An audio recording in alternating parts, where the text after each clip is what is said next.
Singapore में अगर हम वर्क परमिट पर आ रहे हैं तो क्या ये अच्छा है या बुरा है? एक ऐसा सवाल मुझसे पूछा गया था कि उसने अपना एक्सपीरियंस भी शेयर कराया। तो मैं बताता हूँ कि सिंगापुर में वर्क परमिट पर अगर आप आ रहे हो, क्या एडवांटेज है, क्या अच्छा है, क्या बुरा है, आपके हिसाब से क्या लगता है और मेरे हिसाब से क्या लगता है, पूरा इस वीडियो में डिस्कस करूंगा। जो कमेंट्स मेरा आया है प्रशांत शर्मा का, इधर स्क्रीनशॉट पर आ रहा है, उन्होंने कहा कि सर वर्क परमिट पर जाना बेकार है भाई जी, इट्स माय एक्सपीरियंस। तो प्रशांत शर्मा जी, अब ये नहीं पता आप कहाँ काम कर रहे हैं या कौन सी इंडस्ट्री में काम कर रहे हैं, अब बात करते हैं सिर्फ वर्क परमिट के। तो सबसे पहले आपको एक चीज प्रशांत जी आपको बता देता हूँ, और भी किसी का सवाल होगा जो वर्क परमिट पर आते होंगे तो वो सोच रहे हो कि वर्क परमिट पर पैसों की बारिश हो जाएगी, ऐसा इंडिया में बैठ के लोग सोचते हैं। अब हम बात करते हैं एक नॉर्मल वर्क परमिट की, हम विदेश में जो काम करते हैं उसके वर्क परमिट की। तो देखो, अगर आप मिडिल ईस्ट में काम करते हैं, शायद वर्क परमिट पर जो लोग काम करते होंगे वो उनका जो वीज़ा जो वर्क परमिट का है, उनकी जो सैलरी है इंडियन हिसाब से 40-50 हज़ार रुपये महीना। दुबई की बात कर रहा हूँ जो वर्क परमिट में, मैं एम्प्लॉयमेंट पास दुबई की बात नहीं कर रहा, जो work permit like construction labour, general worker, mason, कुछ इस तरह के जो काम करते हैं और जो फ्रेशर्स हैं उनकी 40-50 हज़ार के आसपास बनती है। इसी तरह से सिंगापुर में अगर आप फ्रेशर्स हैं, वर्क परमिट पर आते हैं, आपको स्किल थोड़ी सी ही आती है, आप नए हैं बिल्कुल, आपकी सैलरी 40 हज़ार या 50 हज़ार ही बन रही है। आप इंडिया में बैठ के ये मत सोचो कि मैं विदेश में वर्क परमिट पर जा रहा हूँ, डॉलर्स है तो 2-2.5 लाख, 1 लाख, 1.5 लाख, भाई 1.5 से 2 लाख, 3 लाख उन लोगों की सैलरी बनती है, उनके पास बहुत अच्छी स्किल है।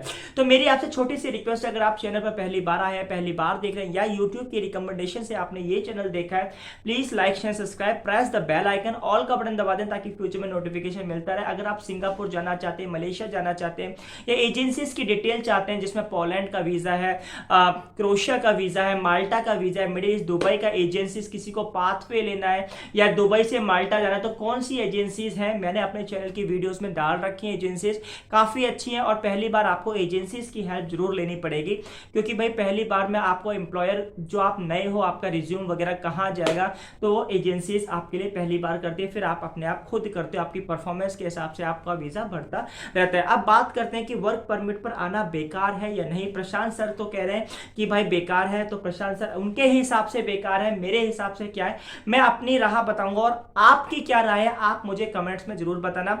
अब सिंगापुर में जो वर्क परमिट पर एज अ फ्रेशर्स आते हैं, तो देखो अगर आप इंडिया में 15 हज़ार या 20 हज़ार रुपए ही कमा रहे हो, एक बात नोट कर लो, अगर इंडिया में आप 15 हज़ार या 20 हज़ार बहुत मेहनत करके कमा रहे हो, तब आपके लिए सिंगापुर में वर्क परमिट पर 40-50 हज़ार रुपए मेहनत के कमाने से तब अच्छा। अगर इंडिया में आप 30 से 50 हज़ार रुपए महीना कमा रहे हो, आप सोच रहे हो कि विदेश जाके वहां ओवर टाइम ऐसा कुछ करके, सिंगापुर में स्पेशली बात कर रहा हूं कि आप 1 से 2 लाख कमा लोगे, तो भाई ये गलत फहमी है, आप इंडिया में ही रहो अगर आप 40-50 हज़ार इंडिया में कमा रहे हो।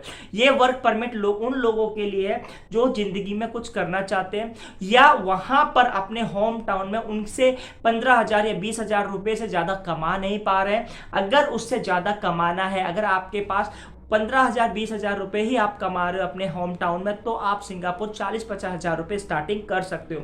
ऐसा नहीं है कि अगर आप 5 साल काम करोगे तो 40-50 हज़ार ही सैलरी होगी, आपकी सैलरी $1500 तक पहुंच जाएगी 3 या 4 साल के अंदर, लेकिन उसमें आपको काम आना चाहिए। जो सा भी काम हो, अगर आप मेजन हो, प्लास्टर का काम करते हो, फर्नीचर का काम करते हो, इलेक्ट्रीशियन का, जो भी कंस्ट्रक्शन इंडस्ट्रीज में काम होता है, अगर आप उसमें अपने माहिर हो जाते हैं, आप उसमें जज्बा अपना, मीन्स आपके पास एक हुनर हो जाता है, तो आपको सिंगापुर में भी रह के 75 से 1 लाख रुपए तक सैलरी मिल सकती है। लेकिन एज अ फ्रेशर्स आपको सैलरी उतनी नहीं मिलेगी।